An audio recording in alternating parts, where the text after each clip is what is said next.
Hey guys, I'm going to take you inside to the locker room here in Ball Arena where the Denver Nuggets have won 5 in a row. And Jamal Murray is now the single season leader for made three-pointers in Nuggets history. A couple of big ones there in clutch time to avoid a clutch loss to a team that is trying to lose. I know Adam Silver's talked about fixing tanking. I'm glad they're not doing it yet. I'm glad that's a next year thing because for now, I'm really glad the Utah Jazz are doing what they're doing. But let's talk about what the players and coaches had to say. David Adelman at the podium almost burned through all of his timeouts in the third quarter. He said, I was just trying to talk about energy and communication, get that care factor much higher, which eventually it got to. We struggled to find a rhythm tonight, he said. It was one of those NBA games. They happen. I thought guys reacted to shots they didn't make early in the game. But he kind of went on to just sort of say that this is something that he basically took the "this is March" approach, you guys. He said, I just came out of there and I saw that Brooklyn is down only 2 to LA. So seemingly trying to drill home the point that weird results happen this time of year. All the same, the Nuggets ultimately won this game. Talked about Tim Hardaway Jr., who was a plus 25 off the bench on a 6-point win. Adelman said, I think he was over at the half. Says a lot about his mentality. He made huge shots. And sometimes the biggest shots in the game are the ones that keep you in the game. I thought this was a really interesting point. We always think about, like the shots that Jamal and Cam hit down the stretch. But every time that the Jazz pushed the lead to 10, 12 points, Tim hit a big three. And so Adelman just wanted to highlight those as clutch shots as well. With Cam, he said the only thing I ever complain about with Cam is when he turns down shots. I think he has to understand that with those two guys out there and Aaron and the dunker, the best shot we are going to get is him open in the corner. He has to let that thing fly. He ultimately said he was proud of him for doing so tonight. I think Cam started 2 of 7 from 3, hit some big ones, of course, before it was all said and done.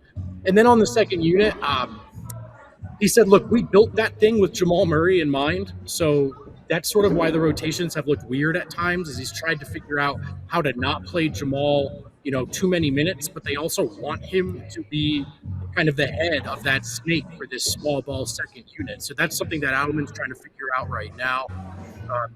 He waxed poetic about Jamal Murray's shot making and season in general, all-star, all-NBA level. He had a lot to say technically about how Jamal's improved. That's a hard one to paraphrase. I'm going to have to check the tape on that one and put the full quote in my article. But he had a lot to say about Jamal Murray's shot making and what a big thing it's been for Denver this season. Bruce Brown had a slightly different reaction to this game in the locker room. He just didn't seem that thrilled with it. Like at one point he said, I think Utah just kind of laid an egg, to be honest, down the stretch. If that's a good team, we lose by a lot. I thought that was kind of refreshing to hear because that is certainly accurate. He also pointed out that Tim is right behind Jamal in this three-point record. He said that with a huge smile.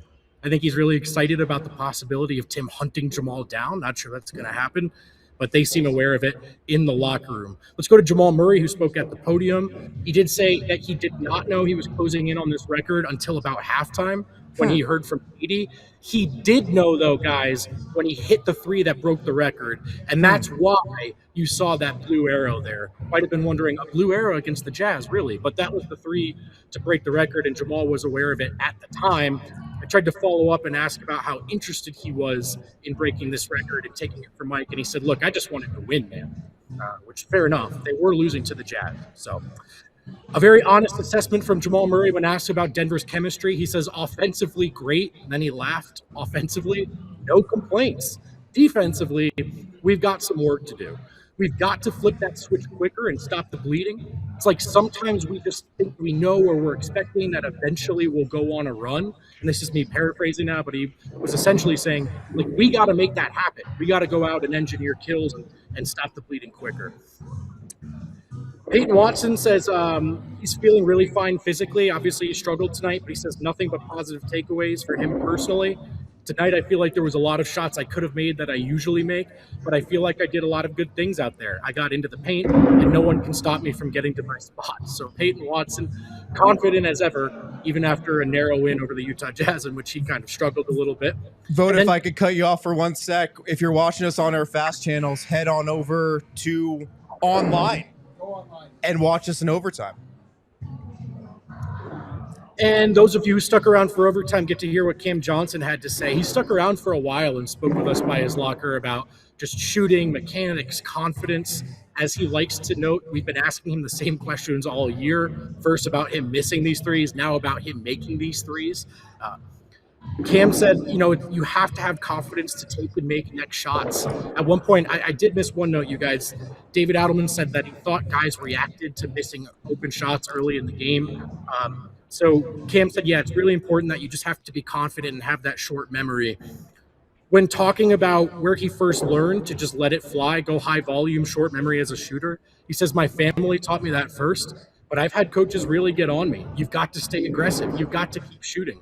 I've always shot a lot of threes, but I've had coaches since youth where it doesn't matter if I miss 7 in the first half, just keep shooting, just keep shooting. There's a good question to him about, is that maybe more difficult for Cam at times because he is such a self-aware guy and does like to self-critique? And Cam said, I think anybody who is self-aware and self-critiquing has a challenge with that. Some people just have zero cares, and maybe that's easier. But self-awareness can also be a strength. You want to balance being aggressive and being effective. That's it from the locker room here, guys. 5 in a row for the Denver Nuggets. Thank God it was Utah tonight.